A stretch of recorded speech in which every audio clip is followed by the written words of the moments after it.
Hello friends, BRS class में आपका स्वागत है। मेरा नाम रविभूषण है और मैं आज एनसीईआरटी ज्योग्राफी क्लास 6 का चैप्टर नंबर 3 पढ़ाऊंगा। तो इससे पहले आप दो चैप्टर जो है आप प्रोजेक्टर पर देखें, क्योंकि इसको बनाने का नहीं बनाने का रीजन मुझे थोड़ा इसमें प्रोजेक्टर की वजह से आवाज़ भी आ रही, थोड़ा क्लियर दिखाई भी नहीं दे रहा, इसमें मुझे इसको बनाना पड़ा। तो मेरा मेरा बस यही उद्देश्य है कि आपको बेहतर से बेहतर हर चीज़ें प्रोवाइड कराया जाए कि आपको इसको समझने में दिक्कत ना हो।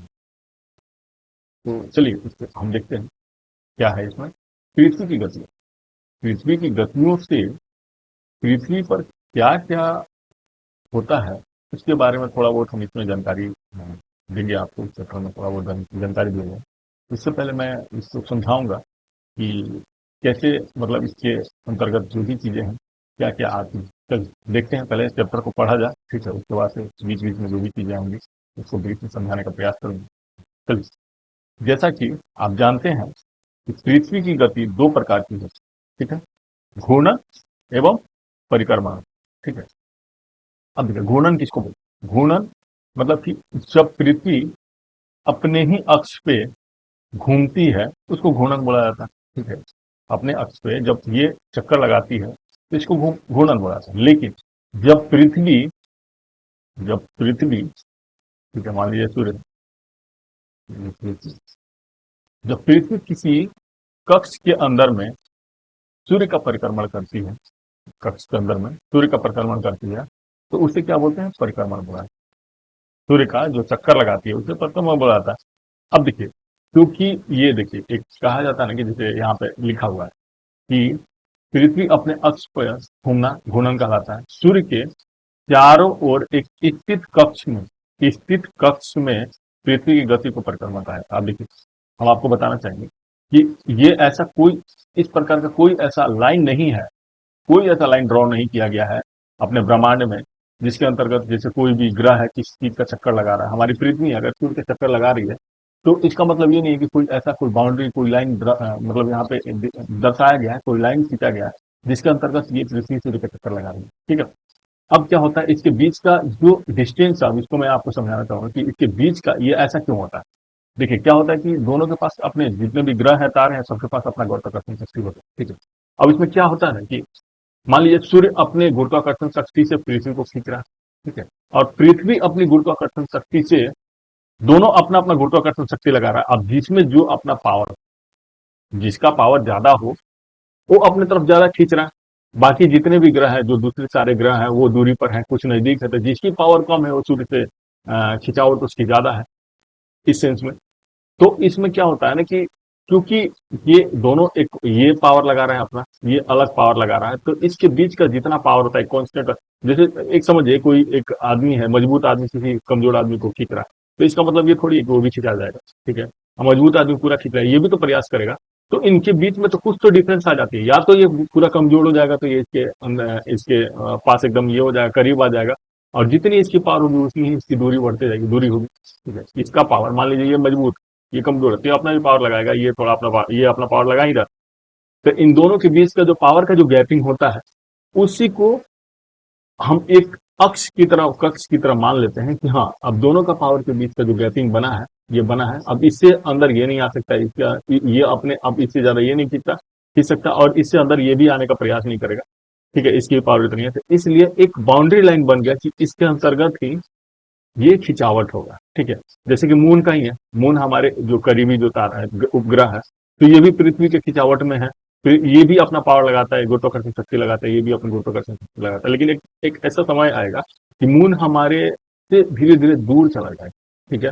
क्योंकि जब इसकी पावर अगर, या तो इसकी पावर जब बढ़ते जाएगी तो ये क्या होगा, अपनी पावर की क्षमता के हिसाब से ये दूर चल जाएगा, और इसकी पावर अगर कम हो जाएगी तो ये एक तरह से इसकी पावर कम हो, और इसकी पावर ज्यादा होते जाएगी तो क्या होगा, ये अपना पावर लगाते लगाते अपने दूरी के हिसाब से बढ़ता जाएगा। लेकिन अब देखते हैं, एक अनुमान लगे, मान लीजिए कि पृथ्वी पृथ्वी पर मनुष्य का जो वजन होता है कितना होता है, ठीक है, और वहीं यहाँ पे होगा तो 1/6 हो जाता है।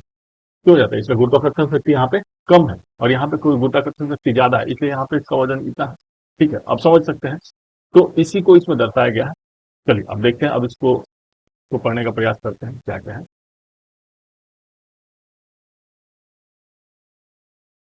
परिक्रमण करता है। पृथ्वी का अक्ष एक काल्पनिक रेखा है, ठीक है।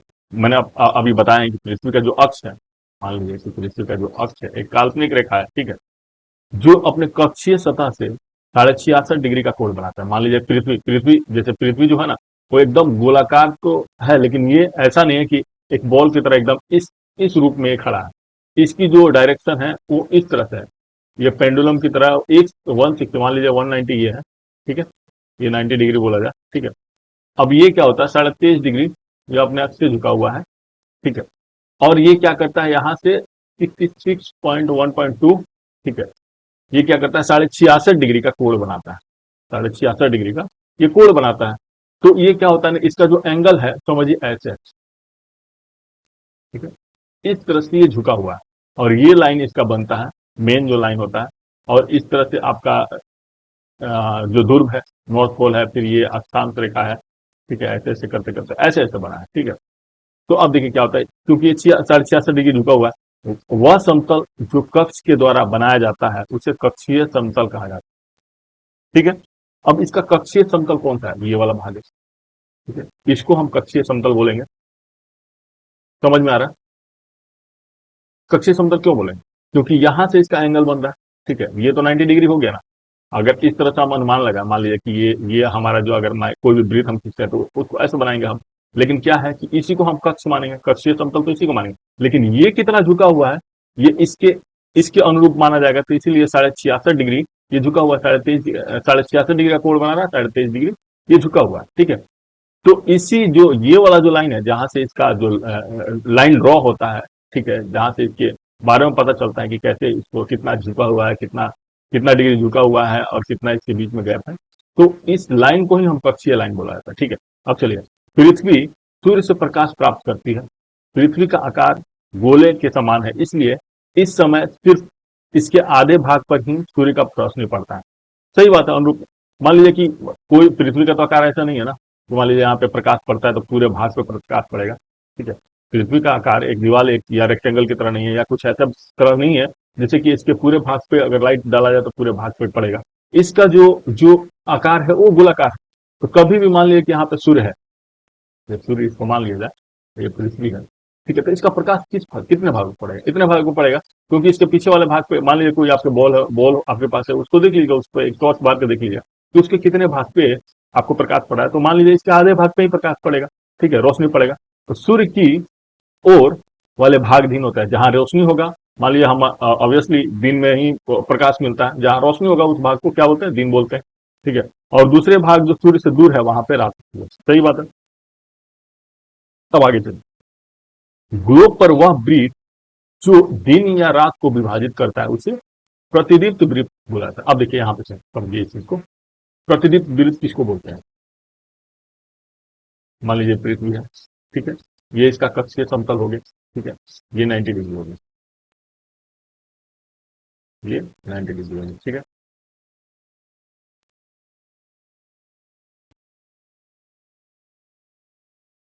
ये 90 डिग्री है और ये कितना झुका हुआ है, 23.5 डिग्री, 23.5 डिग्री झुका हुआ, और कितना का कोण बना रहा है, 66.5 डिग्री का, ठीक है। अब देखिए हमारा एक्चुअल में जो पृथ्वी है इस तरह है, मैंने अभी बताया कि जो पृथ्वी का जो ड्रॉ लाइन है इस तरह है। अब क्या होगा, और एक एक लाइन इसको भी खींच दीजिए, जो दो भागों को बांटा गया, ठीक है, ऐसे बांट दीजिए। अब क्या होगा, मान लीजिए यहाँ पे सूर्य है, सूर्य, अब इसका जो प्रकाश जाएगा, मान लीजिए जब ऐसे झुका हुआ है, तो जो ये वाला जो पोर्शन है, अगर मान लीजिए इसके प्रकाश को हम आधे भाग पे डालते हैं, इसके आधे भाग पे ही तो पड़ेगा, ठीक है। मान लीजिए इसको प्रकाश को खींच देते, कहाँ पड़ रहा है, समझ में आ रहा है। तो क्या होगा कि जो यहाँ का जो 23.5 डिग्री जो भाग है, ठीक है, इस पे तो प्रकाश पड़ेगा, भले झुका हुआ है, लेकिन इसका जो 66.5 डिग्री झुकने के बावजूद भी कितना जो प्रकाश होगा एक्स्ट्रा पड़ेगा। लेकिन क्योंकि यहाँ पे इसका जो लाइन इस तरह से है, लेकिन यहाँ का जो एंगल ऐसे बना हुआ है, अगर इसको क्योंकि इसको इतना ही दूर पर प्रकाश पड़ेगा, इतना दूर पर मान लीजिए झुकने के बावजूद भी इसका प्रकाश यहाँ तक नहीं जा पाएगा, तो ये वाला क्षेत्र अंधेरा होगा, क्योंकि इसका जो एंगल है इस तरह से बन रहा है। मेन तो आपका जो प्रकाश पड़ने का जो ये है इतना ही दूर पड़ेगा, समझ में आ रहा है। तो अब देखिए, अब इसके कहा जाए कि इसके अब इस हिसाब से तो नहीं बन रहा ना, इसका जो अक्षीय जो लाइन है इस हिसाब से तो नहीं बन रहा, ठीक है। अब क्या होगा, जो अब देखिए इसमें देखिए समझिए क्या बोलते हैं। मान लीजिए ये लाइन है, ठीक है, और हमारा जो पृथ्वी है इस तरफ, ठीक है, इसी पर समझ लीजिए, इसी पर समझ लीजिए क्या बोलना चाहेंगे। अब देखिए, तो ये वाला जो लाइन है, अब क्या होगा, ये जो लाइन है जो प्रकाश को, ना कि पृथ्वी, प्रकाश को, पृथ्वी को दो भागों में तो इसमें, लेकिन प्रकाश को जो बांटा है, जो लाइन प्रकाश को बांटा है, ठीक है, उसी को हम क्या बोलते हैं, प्रतिदीप्त वृत्त बोला है। समझ में आ गया होगा, ठीक है, क्योंकि प्रकाश को बांटने में इसके इसके कोण का कोई लेना देना नहीं है, ठीक है, प्रकाश जितना एंगल बनेगा, आप बॉल को ही एक मान लीजिए एक सबसे सिंपल उदाहरण है, आप सबसे बेहतर है कि आप बॉल को ही पृथ्वी की तरह एक लाइन खींच दीजिएगा बॉल पे, छोटा सा बॉल लेके, और उसी की तरह एक कोण बना दीजिएगा। बनाने के बाद आपको खुद एक टॉर्च जलाइएगा तो आपको खुद समझ में आ जाएगा कितना पोर्शन किधर लाइट जा रहा है, कितना नहीं जा रहा है। तो उसी के बीच में जितने भाग पे लाइट पड़ेगा, समझिए कि भले लाइन खींचा हो, लाइन खींचने के बावजूद भी अगर प्रकाश इतना वो पड़ा तो समझिए कि वही प्रतिदीप्त वृत्त बनता है। ठीक है, अब चलिए आगे देखते हैं। यह वृत्त अक्ष के साथ नहीं मिलता, मैंने अभी बताया ये वृत्त अक्ष के साथ में मिलता है। जैसा कि आप मानचित्र इसमें देख रहे हैं, जो मानचित्र में इसमें देख रहे हैं, ये वृत्त, क्योंकि ये वाला लाइन, ठीक है, ये आपका कक्षीय समतल हो गया, ये आपका एंगल हो गया 90 डिग्री का, ठीक है, 23.5 डिग्री झुका हुआ, 68 डिग्री झुका हुआ, ये है का कोण बनाता है। तो यही मेन जो लाइन, ये वाला लाइन है, यही प्रतिदीप्त वृत्त बोला जाएगा। ठीक है, अब चलिए आगे चलते हैं। फ्रेंड, मैं बहुत प्रयास करता हूँ कि मैं भले वीडियो थोड़ा ज्यादा बड़ा हो जाए, लेकिन समझाने का प्रयास मेरा यही रहता है कि बहुत अच्छे तरह से आपको समझा दिया जाए कि कभी जीवन में कभी नहीं। ठीक है, अब देखिए, पृथ्वी के अपने अक्ष पर चक्कर लगाने में, अपने अक्ष पर पूरा, अपने अक्ष पर एक चक्कर पूरा करने में कितना देर लगता है, 24 घंटे का समय लगता है। घूर्णन के समय काल को पृथ्वी दिन कहा जाता है। जो घूर्णन का जो पूरा समय काल होता है उसको पृथ्वी दिन कहा जाता है। पृथ्वी का दिन, क्योंकि एक 24 घंटे का 24 घंटे का टाइम लगता है एक घूर्णन में, तो उसी में तो अपना आपका दिन चेंज होता है ना। ठीक है, तो उसी को आप यह पृथ्वी की दैनिक गति माना जाता है। जो 24 घंटे में एक चक्कर लगा लेती है वही पृथ्वी की दैनिक गति माना जाता है। आप चलिए आगे बढ़ते हैं। अब देखिए आगे देखिए, अगर पृथ्वी घूर्णन नहीं करे तो क्या होगा। ऑब्वियसली अगर पृथ्वी घूर्णन नहीं करे तो क्या होगा, सिर्फ सूर्य के तरफ वाले पृथ्वी के भाग में हमेशा दिन होगा, जिसके कारण उस भाग में गर्मी लगातार पड़ेगी, दूसरे वाले भाग में हमेशा अंधेरा रहेगा और पूरे समय ठंड पड़ेगी। ठीक है, इस तरह की अवस्था में जीवन संभव नहीं है। सही बात है, मान लीजिए कि ये सूर्य का एक भाग पे हमेशा ही प्रकाश पड़ता रहे, ठीक है, और एक भाग पे हमेशा अंधेरा रहे, ठीक है, तो क्या होगा, ये वाला बंजर, जो ये वाला भूमि क्या होगा, एक समय ऐसा आएगा कि लगातार उसमें पड़ने की वजह से ये जमीन धीरे धीरे धीरे क्या होगा, बंजर हो जाएगा। और ये क्या होगा, पूरी तरह से ये बर्फ से ढक जाएगा। ठीक है, तो अब समझिए पूरी तरह से बर्फ से ढके हुए क्षेत्र में भी उर्वरक नहीं हो पाएगा, कोई भी फसल नहीं हो पाएगा, जीवन तो छोड़ ही दीजिए, और पूरी तरह से धूप पड़े हुए जगह पे भी पूरी तरह से फसल नहीं हो पाएगा। तो अब समझिए जीवन जीना हर जगह मुश्किल हो जाएगा, इसलिए दोनों का होना जरूरी है। ठीक है, इसलिए पृथ्वी का दोनों का होना जरूरी है, इसलिए ये तभी होगा जब पृथ्वी घूमेगी। क्योंकि मान लीजिए ये सूर्य का प्रकाश है, तो ये वाला जो क्षेत्र है जब घूम के इधर आएगा तो इधर भी तो पड़ेगा। ठीक है, तो वही चीज है। अब देखिए, पृथ्वी की दूसरी गति जो सूर्य के चारों ओर कक्ष में होती है, ठीक है, तो पृथ्वी का जो दूसरी गति होता है, मान लीजिए कि दूसरा गति कौन सा है जिसको हम परिक्रमा करते हैं, एक तो घूर्णन हो गया, ठीक है, और एक ये जो कक्ष में जो ये अपना गति ये क्या करती है, घूर्णन करती है, इसका चक्कर लगाती है, उसे क्या बोला जाता है, परिक्रमा कहा जाता है। पृथ्वी एक वर्ष या 365.1/4 दिन में सूर्य का एक चक्कर लगाती है। यानी कि इसको एक तरह से बोला जाए कि 365 दिन 6 घंटे में ये अपना सूर्य का चक्कर लगा रही है पृथ्वी। अब 6 घंटा 1/4 इसलिए बोला जाएगा, 24/4 बोला जाएगा। 24 को अगर 4 से डिवाइड किया तो 6 घंटा हो गया। अब क्या होता है कि हम लोग सुविधा के लिए क्या करते हैं कि हर साल तो इतना नहीं, क्योंकि मुश्किल है, तो हर साल क्या करते हैं हम लोग सुविधा के लिए 365 में से 6 घंटे हटा देते हैं। 365 में 6 घंटे हटा के फिर 365 मान लेते हैं और 6 घंटे को रोक देते हैं, तथा सुविधा के लिए 6 घंटे को इसमें नहीं जोड़ते। ठीक है, अब देखिए ये जो पिक्चर है ना, मैं अभी आगे समझाऊंगा, इससे पहले थोड़ा सा आगे पढ़ लीजिए। अब क्या होता है, जो 4 वर्ष, अब क्या होता है, क्योंकि 6 घंटे अगर हर साल बचता है तो क्या 4 साल में कितना होगा, 24 घंटे, तो 24 घंटे इक्वल टू क्या हो गया, एक दिन हो गया।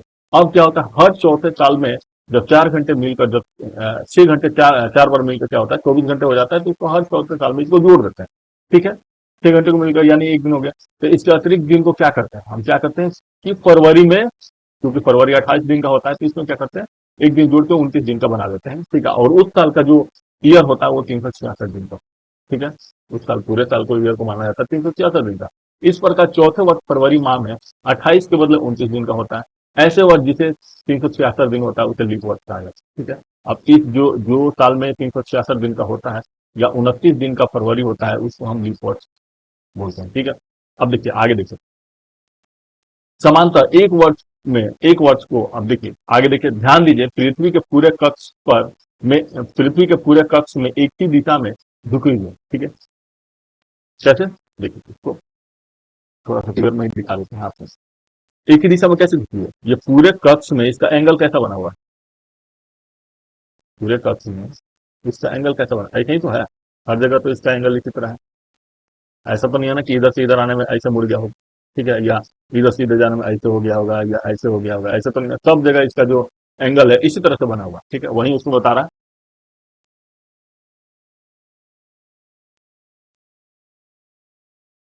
एक दिशा में समांतर एक वर्ष में, इसीलिए एक वर्ष में गर्मी, सर्दी, बसंत, शरद ऋतुओं में बांटा गया है। ठीक है, एक ही वर्ष में ये सब कुछ हम लोग को देखने को मिलता है। आप देखेंगे कि गर्मी सर्दी सब अलग अलग समय में मिलता है हमको। ऋतुओं में परिवर्तन सूर्य के चारों और पृथ्वी की स्थिति में परिवर्तन के कारण होता है।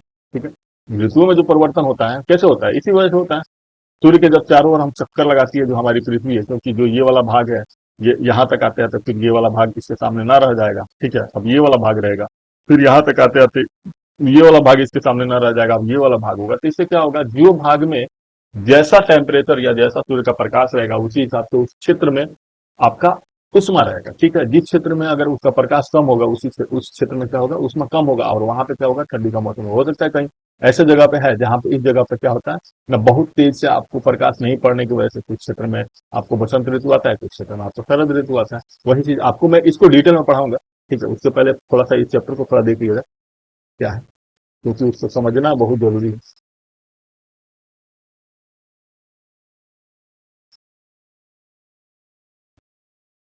अब देखिए, ये जो भी चीजें, जो भी डिटेल दिया हुआ है, इसको समझने के लिए हमें इस फिगर को समझना जरूरी है। ठीक है, ये चीज मैं आगे पढ़ाऊंगा, उसके पहले ये फिगर को मैं समझा देता हूँ आपको, इस फिगर में क्या दिया हुआ है। ठीक है, इस फिगर को आप समझ जाएंगे तो शायद मुझे लगता है ना कि कभी जीवन में आपको ऋतु का परिवर्तन कैसे होता है, क्लाइमेट चेंज कैसे आ रहा है, ये सब चीजें आपको समझना बहुत आसान हो जाएगा। ठीक है, चलिए इसको देखते हैं। ये अपना, सॉरी, ये अपना पृथ्वी है। ठीक है, अब इसका एंगल कैसे बना हुआ, ऐसे बना हुआ है। ठीक है, अब इसको एक तरह से मैं ही ड्रॉ कर देता हूँ, एक लाइन ड्रॉ कर देता हूँ। ठीक है, ये अपना इक्वेटर। ठीक है, ये अपना अच्छा से रहता है। ये आ गया नॉर्थ पोल, ये हो गया साउथ, सब जगह यही बात होता है। तो जैसे ड्रॉ है, मान लीजिए ये ऐसे ड्रॉ हो गया। ठीक है, नॉर्थ पोल हो गया, ये साउथ पोल हो गया, सब जगह। ठीक है, नॉर्थ पोल। तो लाइन सीखने का मतलब ये है कि इसको आप बेहतर से इस तरह से समझ पाएंगे। North pole. अब देखिए इसको क्या होगा, ये सूर्य अपना है, मान लीजिए यहाँ से हम स्टार्ट कर रहे हैं, तो ये एक तरह से,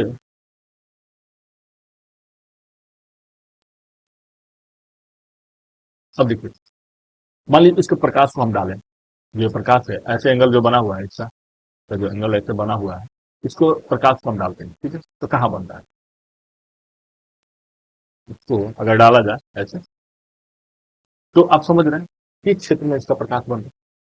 ठीक है, अब जिस क्षेत्र में बन रहा है, ये कौन सा एरिया है, ये दक्षिण गोलार्ध है। ठीक है, ये दक्षिण गोलार्ध है। और क्या होगा, जब यहाँ पे प्रकाश पड़ेगा तो यहाँ पे गर्मी ज्यादा पड़ेगी। समझ रहे हैं इस चीज को। तो अब क्या होगा, अब जब यहाँ पे गर्मी ज्यादा, तो इसके दक्षिणी भाग में गर्मी ज्यादा पड़ेगा। तो वहीं जब दूसरी जगह देखेंगे तो यहाँ पे क्या होगा, यहाँ पे प्रकाश नहीं, कम पड़ने की वजह से, प्रकाश तो पड़ेगा ही, लेकिन कम पड़ने के, जैसे जैसे ये फैलाव यहाँ से बढ़ते जाएगा वैसे वैसे वहां प्रकाश कम होगी। और यहाँ पे क्या होगा, यहाँ पे ठंडी का मौसम हो जाएगा। यहाँ का जो उत्तरी गोलार्ध में, वहां पे जहाँ दक्षिण गोलार्ध में गर्मी पड़ेगा इस क्षेत्र में, नीचे वाले भाग में, वहीं उत्तरी गोलार्ध में क्या होगा, शीतल पड़ेगा। समझ में आ गया। अब देखिए इसमें एक और चीज मैं जो आपको बताने वाला हूँ, देखिए इसमें होता क्या है कि अब इस चीज में क्या होगा, इसको, अब क्या होगा इस क्षेत्र में,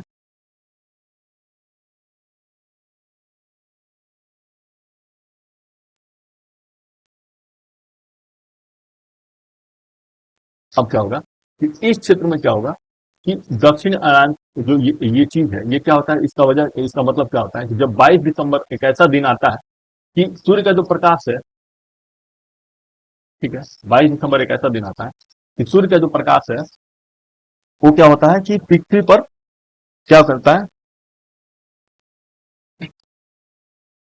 अब देखिए इसमें क्या होता है कि जैसे कि अब 22 दिसंबर को क्या होता है सबसे, अब इस समय क्या होता है 22 दिसंबर को, क्योंकि पृथ्वी पर सबसे ज्यादा प्रकाश उस क्षेत्र में जब पड़ता है तो उस दिन सबसे ज्यादा पड़ता है, तो इस वजह से क्या होता है, इस दिन क्या होता है, दिन सबसे ज्यादा होता है, ठीक है, दिन दिन बड़ी होती है और रातें क्या होती है, छोटी होती है, ठीक है। इसका जब अपोजिट हम देखेंगे तो क्या होता है, जब जब यहाँ पे दिन बड़ी होगी और रातें छोटी होगी तो यहाँ पे क्या होगा, इसी एरिया में रातें बड़ी होगी और दिन क्या होगा, छोटा हो, ठीक है।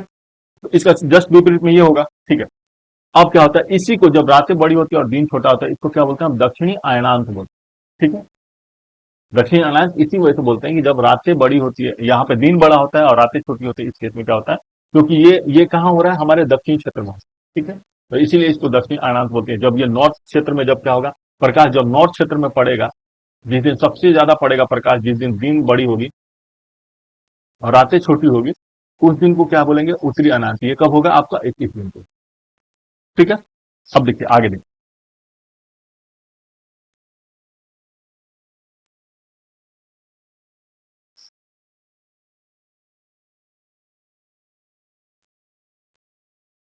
अब क्या होगा, तो यहाँ पे एक और चीज होगा, क्योंकि यहाँ पे प्रकाश कौन से एरिया में पड़ रहा है, इस एरिया में पड़ रहा है, ठीक है। तो इस एरिया में प्रकाश पड़ रहा है, इस एरिया में प्रकाश कम पड़ रहा है, तो ये वाला जो एरिया होगा, ये जो पोल होगा, नॉर्थ पोल होगा, यहाँ पे क्या होगा, प्रकाश नहीं होने की वजह से, क्योंकि नहीं होने की वजह से यहाँ पे 6 महीने का, ठीक है, क्या होता है, 6 महीने का रात होता है, ठीक है,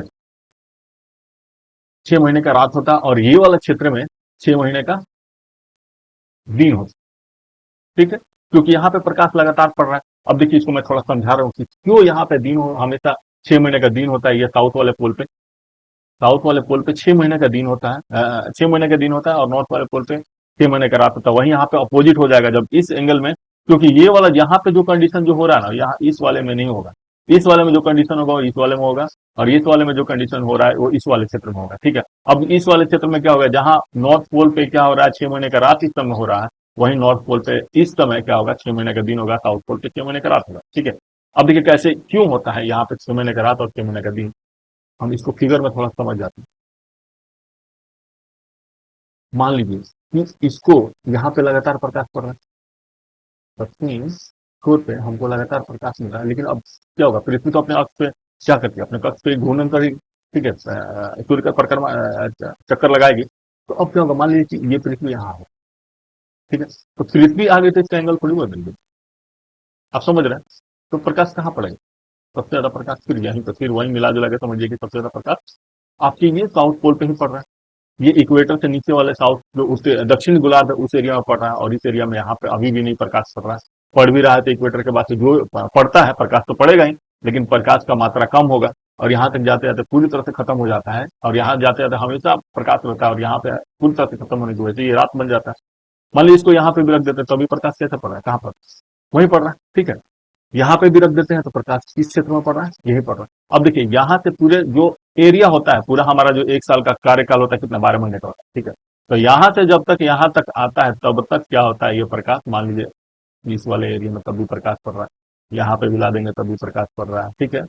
धीरे धीरे क्या होता है, जब ये वाला क्षेत्र है, अब क्या होगा, प्रकाश मान लीजिए कि ये पृथ्वी ऐसे आने लगी, अब क्या होता है, धीरे धीरे प्रकाश किस तरह से पड़ता तो है, लेकिन अब ये वाला पोर्शन नीचे चले जाने लगता है, ठीक है, और ये वाला पोर्शन क्या होता है, ऊपर आने लगता है, ठीक है। समझ में आ गया, ये यहीं से आपको शुरू हो जाएगा, यहीं से आपको प्रकाश हल्का सा ऊपर मिलने लगेगा, ठीक है, और यहाँ तक आते आते क्या होगा, प्रकाश फिर यहाँ पे ज्यादा मिलने लगेगा, तो ये वाला पोर्शन 6 महीने से फिर यहाँ से दिन शुरू हो जाएगा, ये वाला रात जो दक्षिण गोलार्ध है, ये वाला 6 महीने का रात शुरू हो जाएगा यहाँ तक आते, ठीक है।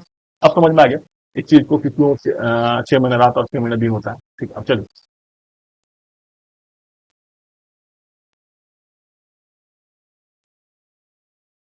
अब देखिए, जब वही पृथ्वी यहाँ पे आती है, जब ये पृथ्वी यहाँ पे आती है तो यहाँ पे क्या हो रहा है, अब ये प्रकाश कहाँ पड़ रहा है,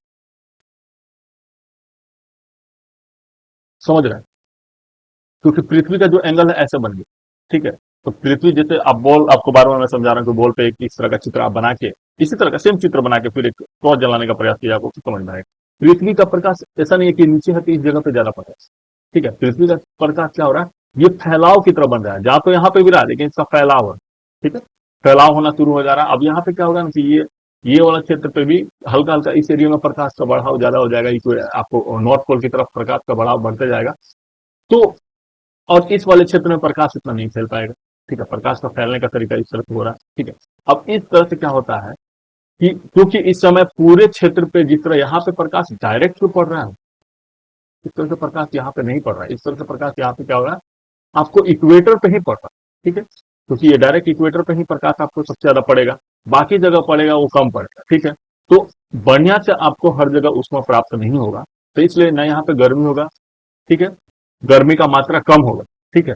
तो इस समय क्या होगा, गर्मी का मात्रा कम होगा, ठंडी का मात्रा तो होगा ही लेकिन गर्मी का मात्रा कम होगा। गर्मी का मात्रा में चेंजेस होगा, ठंडी की मात्रा जैसे का तैसा रहेगा, ठीक है। और ठंडी थोड़ा और इस समय जो साउथ पोल है उसमें और ठंडी बढ़ी जाएगा, ठीक है। तो अब क्या होगा, जो प्रकाश आपका इक्वेटर पे पड़ता है और सबसे ज्यादा जो प्रकाश इक्वेटर पे पड़ता है, और इस प्रकाश के पड़ने की वजह से इस वाले जो उत्तरी गोलार्ध है, यहाँ पे क्या होगा, प्रकाश तो बहुत ज्यादा मात्रा में पड़ नहीं रहा है, उसमें है और ठंड है। तो इस वजह से इसका जो टेम्परेचर क्या होगा, कम होगा, ठीक है। उष्मा भी होगा, ठंड भी होगा। तो इस वजह से इस वजह देखते होंगे अब बसंत ऋतु में क्या होता है, मौसम ठंडा भी रहता है और थोड़ा उष्मा भी रहता है। तो इसलिए ये वाला क्षेत्र को, जो उत्तरी क्षेत्र है उसको बसंत ऋतु माना जाता है, और जो दक्षिणी क्षेत्र है क्योंकि यहाँ पे प्रकाश पूरी तरह से नहीं पहुंच पा रहा है तो ये शरद ऋतु में कन्वर्ट हो जाता है। और इस समय क्योंकि यहाँ पे इक्वेटर पे, जो ये वाला इक्वेटर वाला क्षेत्र है, यहाँ पे प्रकाश सबसे ज्यादा पड़ेगा। प्रकाश का फैलाव तो सबसे सब जगह रहेगा, लेकिन क्या होगा, यहाँ पे जो प्रकाश सबसे ज्यादा पड़ेगा जिसकी वजह से यहाँ पे दिन और रात बराबर रहेगा, ठीक है। इक्वेटर पे क्योंकि सब जगह तो फैलाव बराबर ही है, तो इसलिए यहाँ पे दिन भी सही रहेगा और रात भी, दोनों बराबर रहेंगे, ठीक है। अब चलते हैं यहाँ, ठीक है, लंबा वीडियो हो जा रहा है। अब देखिए अब क्या हो रहा है, जब यहाँ पे आपको, जब ये पृथ्वी इस तरह से आ रही है, तो अब क्या हो रहा है कि ये वाला जो पोर्शन है ना पीछे चला जा रहा है, ठीक है। ये साउथ पोल जो है, ये नॉर्थ पोल है, ये वाला पोर्शन पीछे चल जा रहा है। अब क्या हो रहा है, प्रकाश किस एंगल पे पड़ रहा है, आपके नॉर्थ पोल पे पड़ रहा है, ठीक है। तो नॉर्थ पोल पे जब पड़ रहा है, तो ये इस समय जब नॉर्थ पोल पे पड़ेगा तो हमारा क्या होगा, उत्तरी गोलार्ध, जो हम जिस एरिया में रहते हैं, जैसे इंडिया जिस भाग में रहता है वो उत्तरी गोलार्ध के क्षेत्र में आता है, तो यहाँ वाला प्लेस में क्या होगा, ग्रीष्म काल होगा। समझ में आ गया, ग्रीष्म काल होगा। वहीं जो दक्षिण गोलार्ध में, और क्या पे आता है, शरद ऋतु, ठीक है। इसीलिए इस समय जो ऑस्ट्रेलिया है, ऑस्ट्रेलिया में इस समय क्रिसमस मनाया जाता है, ठीक है। अब देखिए सेम जैसे दक्षिण अनांत था उसी तरह से यहाँ पे उत्तरी अनांत हो जाएगा। यहाँ पे उत्तर अनांत होने का रीजन ये है कि यहाँ पे दिन बड़ा और रात छोटी होगी। वो कब होगी, सबसे ज्यादा इस दिन जो होता है, इस दिन दिन और बड़े और रात छोटी हो जाएगी, ये 21 दिन को होगी, ठीक है। सेम सिचुएशन यहाँ पे हो जाएगा, रात बड़ी हो जाएगी और दिन छोटा हो जाएगा। ये दक्षिण अनांत में कौन सा, समझ में आ रहा है? तो अब आगे बढ़ते हैं, ठीक है। अब इससे आगे हम चलते हैं। जब ये पृथ्वी अब यहाँ पे चली आ रही है, तो अब देखिए अब क्या हो रहा है। अब जो प्रकाश है, अब ये मत सोचिएगा कि इसका जो प्रकाश का क्योंकि ऐसे एंगल बना हुआ था, ये प्रकाश अब देखिए खींच रहा है, कैसे खिंचा रहा है। ये प्रकाश कहाँ पर रहा है, किस एरिया में सबसे ज्यादा आ रहा है, समझ में आ रहा है? दक्षिणी गोलार्ध में ये प्रकाश सबसे ज्यादा आ रहा है।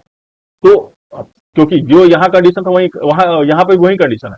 आपको इक्वेटर पे प्रकाश सबसे ज्यादा पड़ेगा, बाकी सब क्षेत्र में सबसे ज्यादा कम ही पड़ेगा, फैलाव उसका कम होगा। लेकिन क्योंकि इसके उत्तरी गोलार्ध की अपेक्षा दक्षिणी गोलार्ध में थोड़ा ज्यादा होगा, तो इस वजह से यहाँ पे शीत और उष्मा मिला के क्या होगा, ये बसंत ऋतु का टाइम हो जाता है, ठीक है।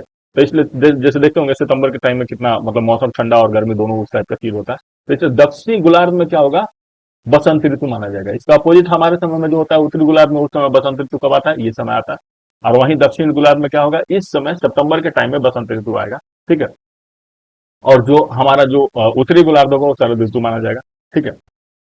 तो जो हमारे गोलार्ध में क्या होगा, शरद ऋतु आ जाएगा, इस समय शरद ऋतु आ जाएगा, और वहीं दक्षिण गोलार्ध में बसंत ऋतु आ जाएगा, ठीक है। अब चलिए इसको अब समझ लिया थोड़ा सा, ठीक है। अब चलिए आगे चलते हैं।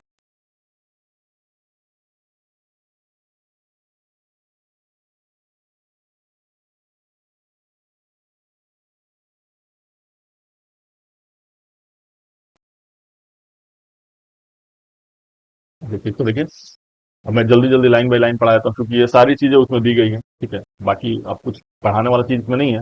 लेकिन फिर भी इसको लाइन से पढ़ देना है बस।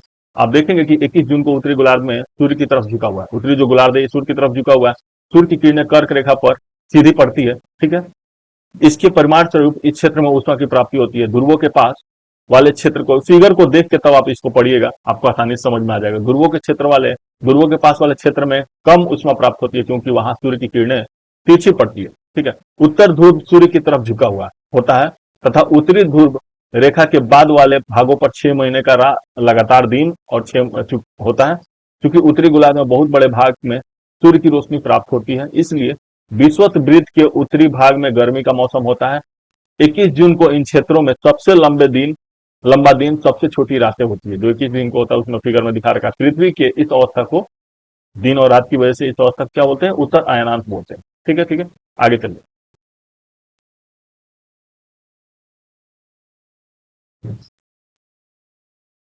वहीं जब 22 दिसंबर को दक्षिणी ध्रुव के सूर्य की 22 दिसंबर को दक्षिणी ध्रुव के सूर्य की ओर झुके होने के कारण मकर रेखा पर सूर्य की किरणें सीधी पड़ती है। चूंकि सूर्य की किरणें मकर रेखा पर लंबवत पड़ती है, इसलिए दक्षिणी गोलार्ध के बहुत बड़े भाग पर प्रकाश प्राप्त होता है। इसलिए दक्षिणी गोलार्ध में लंबे समय तक लंबे लंबे दिन तथा छोटी रातें वाली ग्रीष्म ऋतु होती है, ठीक है। इसके ठीक विपरीत स्थिति उत्तरी गोलार्ध में होता है। पृथ्वी की इस अवस्था को दक्षिणी अनाज, जब दक्षिणी वाले क्षेत्र में जब